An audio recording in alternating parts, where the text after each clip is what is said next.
Drew Dober. He said, I'm itching to fight. I want a knockout record. I want whatever you're going to give me.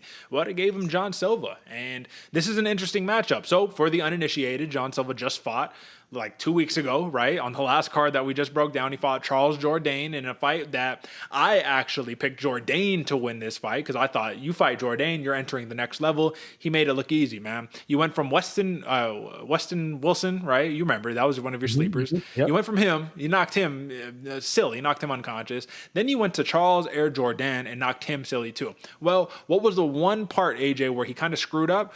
He didn't make weight, right? This was a big no-no, super unprofessional. I think what he's doing here is he's making one up to the boss man and saying, all right, listen, I missed weight. I know I delivered with a fantastic knockout. I'll go up to the next weight class and I'll save it. I'll save this card and I'll do it on short notice. I'll be a company man. Here's where the danger lies, right? Drew Dober is a scary guy. When it comes to pure striking, this is the mega Chad. This is the Giga Chad right here. This is the undominable chin that can take a million shots and he can give it too. So this is an interesting fight because, AJ, what I want to do here is I want to bring up the big screen and I want to just take a look. You think Drew Dober, you think massive. You think about his back, right? Just massive back, big hooks, right? And if you look, and I'm like, John Silva looks small. He looks small against Jourdain. He looks small against Wilson. And then you look here and you're like, wait, they got like the same reach. They're like the same height, unless, heights can be deceiving, right? Like who knows if that's the actual listed height. But it seems to me that in real life, John Silva looks so much smaller than Drew Dober. And I think that he's still going to look smaller given just like the stackedness of Drew Dober and the weight that he cuts or whatnot. But is it a little alarming to you that they have such a similar stature, if you will? It's interesting, Derek. I mean, it makes sense why John Silva didn't make weight in his last fight, because if you're the same stature as Drew Dober, man, yeah, no, and Dober is stacked, like you said, Giga Chad all day long. It's interesting though, because when you were talking about it, I was thinking back to the Charles Jourdain fight that John Silva just had, and you're right, he did look smaller. And even when I think of Jourdain, I think of kind of a skinnier flyer, like wiry kind of a fighter. And John Silva is going to come in looking smaller than that against Dober, man. This is going to be an interesting way to see how much of a disparity it actually is. And that's why, on one hand, man, when I was originally looking at this, I wasn't all over John Silva, right? I was like, oh, man, again, short notice. Like, I love it on a full count, right? But short notice, elevation. Are you going to have enough in the tank to be able to actually get this done? It's not like it's a full training camp, but you just fought, so you just came off of a full training camp, but you missed weight. As you could see, folks, this is where the uncertainty lies. But we thrive in uncertainty because Drew Dober, the other thing you got to look at, he's 35 years old, fighting at 155 pounds. AJ, track record for 170 pounds and below. Of course, granted, these are in championship fights, but it's incredibly low if you're aged 34 and above or something like that. So I think that we're onto something really special here with the fighting nerds, but more specifically with John Silva. I think this dude is legit. He's been a sleeper of ours multiple times. Now he's exiting sleeper territory, and you have to know who this guy is. And I think the key is, man, he crushes space. This is what you watch the entire fight. He just crushes you. Imagine this is the octagon wall, right? He just crushes you back there until he can dictate the range and the timing, and he can set up his offense. And he'll make you fight slow, AJ. If you look at the significant strikes for Drew Dober, it's I don't know, John Silva, it's almost 6. I feel like that's not right. But for Drew Dober, it's about 4.5. But I feel like John Silva fights slow and makes you fight at his pace. How can Drew Dober, who is fantastic offensively, how can he make it to where he's pushing Silva to the back of the cage and he's dictating the pace? Because if he doesn't do it, I think it can get ugly. What do you think? I agree with you, Derek. And the only way that Drew Dober is going to be able to do that, I guess there's 2 ways. One way, hit him with a bomb, make him respect you. Way number 2, take everything he can on that giant chin he has and just eat it and keep looking at him and keep walking him down. That'll make a man like John Silva that's used to walking people down, closing and crushing that pressure. It'll make him back up a little bit. It'll make him think twice going into that. And especially if you can land your own crack on him, that's going to be able to provide Drew Dober with the space he needs to do what he's best at.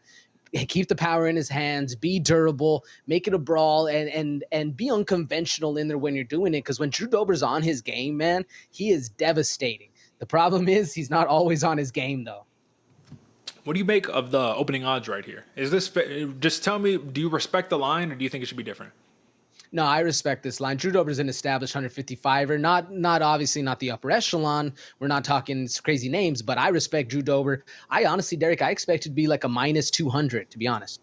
Okay, fair enough. Well, you're going to be a little surprised about the live odd right here because John Silva is a minus 115 favorite with a minus 105 comeback for Drew Dober. So a line flip of flips if I have seen one, which makes me a little disheartened, to be honest, man, because it makes me one think my mind, our mind, because this is a consensus pick, it's in the right direction.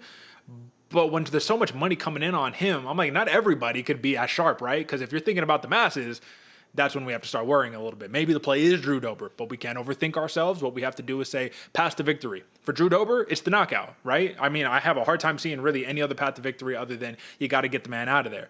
We saw in his last fight against Renato Moicano, who was very durable, right? We love Money Moicano, but Drew Dober got taken down like at will, right?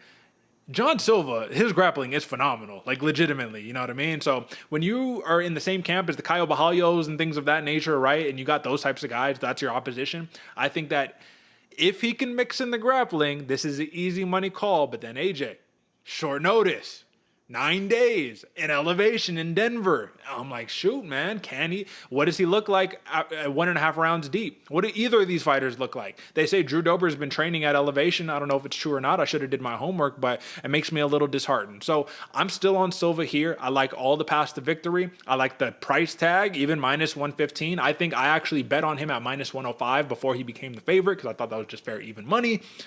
But if we want to make the people real money, we want to make them, break the bank type money right here. What is the prop play here, my friend? What do you see here that stands out to you? The biggest one right off the bat, I mean, he's done it in his last 2 fights. John Silva TKO plus 215. It's not more than likely, right? Obviously, a knockout's pretty hard to get, especially against Drew Dober, and I give him a lot of credit for Dober's durability. But if that's going to be the play, the one thing I like about John Silva is he's able to set up his traps. Like Derick was saying, as he's crushing that pressure on you, crushing that space, he's able to also set up traps and have you worried about strikes that aren't actually coming and then hit you with another bomb. I can see the TKO right there. I also like the decision.